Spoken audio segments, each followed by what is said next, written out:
Seja bem-vindo à lição número 3 desse trimestre Educação e Redenção. E nesta semana estudamos a lei como professor. Como o próprio título já diz, nós vamos analisar a função da lei de Deus nesse processo da educação que é sinônimo de redenção, de transformação de vidas.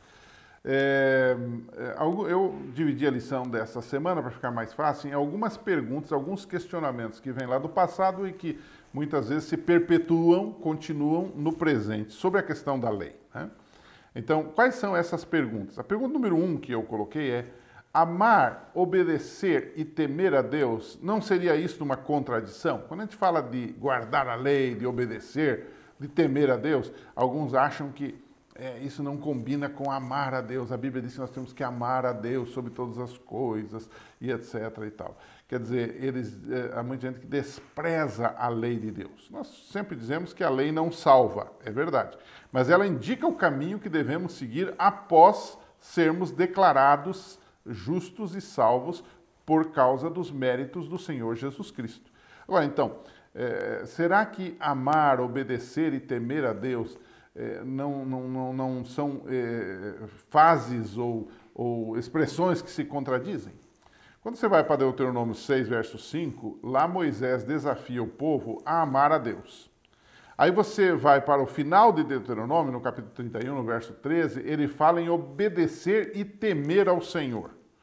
Essas ideias de amar, obedecer e temer não seriam então contraditórias? A resposta é clara, é não.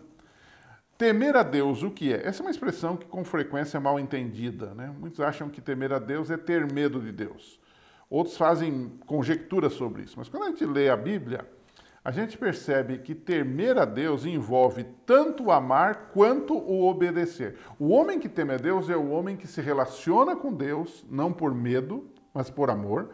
E esse relacionar com Deus resulta em uma reverência para com Deus que envolve obedecer, que envolve se entregar, que envolve viver com Deus, andar com Deus, né? Ao ouvir a lei, os filhos aprendem a temer a Deus em um processo contínuo, né? Em Deuteronômio 31:13 diz assim: os seus filhos, né, que não conhecem esta lei terão que ouvi-la. Em primeiro lugar, tem que ouvir, tem que entender. E aprender, eles depois que ouvem, vão aprender a temer o Senhor, o seu Deus. Deuteronômio 31:13, na chamada Nova Versão Internacional. Então, temer a Deus envolve também o amar e obedecer e não são coisas contraditórias. Uma segunda pergunta desta semana é: o que a lei mostra? Ou seja, para que a lei existe, né? Em primeiro lugar, a lei aponta o pecado e o erro. Eu sempre uso uma ilustração nas conferências evangelísticas do espelho. Você já deve ter visto isso com certeza. O espelho, ele não tem a capacidade de limpar a sujeira que está no seu rosto. Ele tem apenas a capacidade de mostrar. Mas ele aponta para a pia, onde tem uma torneira, onde jorra água e um sabonete, para que você possa juntar essas duas coisas e lavar o seu rosto e tirar aquela sujeira que está no seu rosto.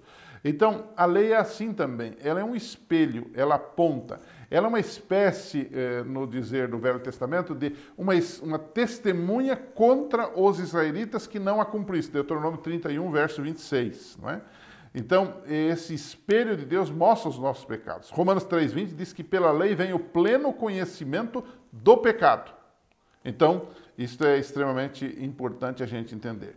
Terceiro ponto é: guardar a lei traz prosperidade? Alguns acham assim: se eu obedeço a Deus, eu vou ser rico. Não necessariamente, né? Que tipo de prosperidade é esta, né? Então, a noção de prosperidade que o mundo tem, ele envolve aspectos como inovação, criatividade, autoconfiança, né? E até resultado financeiro. Mas, na Bíblia, a prosperidade pode envolver essas coisas, mas envolve um aspecto ainda maior, né? O texto de Josué 1, 7 e 8 diz assim: seja forte e corajoso. Tenha o cuidado de obedecer a toda a lei que o meu servo Moisés lhe ordenou. Não se desvie dela, nem para a direita, nem para a esquerda, para que você seja bem-sucedido por onde quer que andar. Então, ele envolve um aspecto, digamos, material, mas muito mais um aspecto espiritual. Aquilo que o mundo às vezes acha que é uma bênção, na sua vida e na minha vida pode ser uma desgraça, pode ser uma maldição. Então, o obedecer à lei, ele traz bênção sim, mas o segredo está em obedecer porque amamos a Jesus.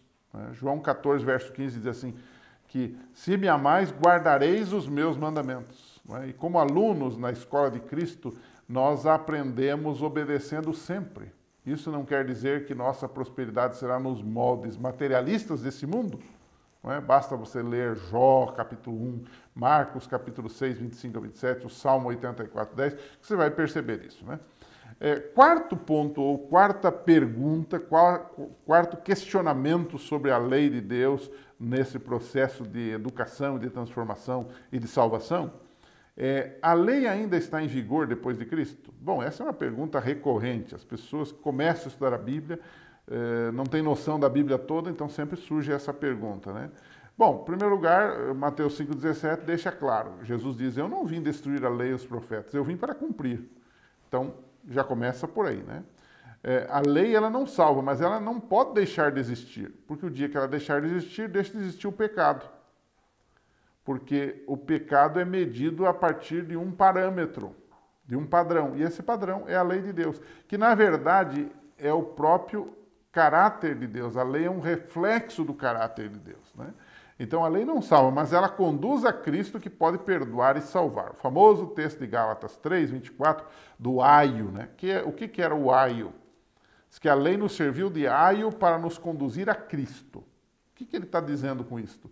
O aio era um pedagogo grego que levava a criança para a escola, que disciplinava a criança, mas que trazia de volta para casa essa criança também.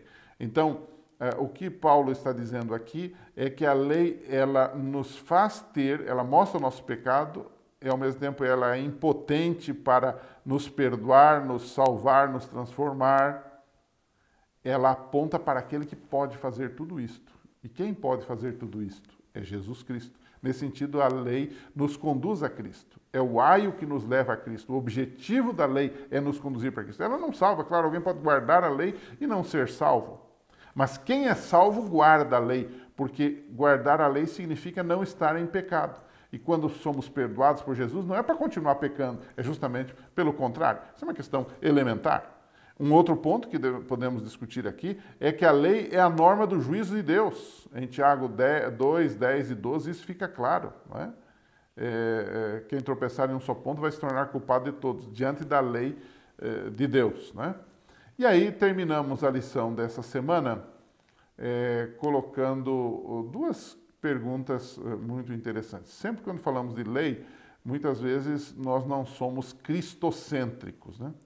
Mas eu queria que você lesse com seus alunos o Salmo 40, verso 8 e João 15, verso 10, e fizesse a seguinte pergunta: quem foi o perfeito guardador da lei de Deus? Né? Esses textos falam do prazer de Jesus em obedecer. Então, Jesus é o nosso exemplo também no guardar a lei. Alguém que não gosta de guardar a lei de Deus, os mandamentos de Deus, ele também não é de Jesus. Porque Jesus sentia prazer, se deleitava, diz a expressão bíblica, em guardar a lei de Deus, né? E aí nós temos que aprender desta vida obediente de Jesus. Bem, paramos por aqui. Semana que vem estaremos de volta com a lição 4, se Deus assim nos permitir. Até lá, que Deus abençoe.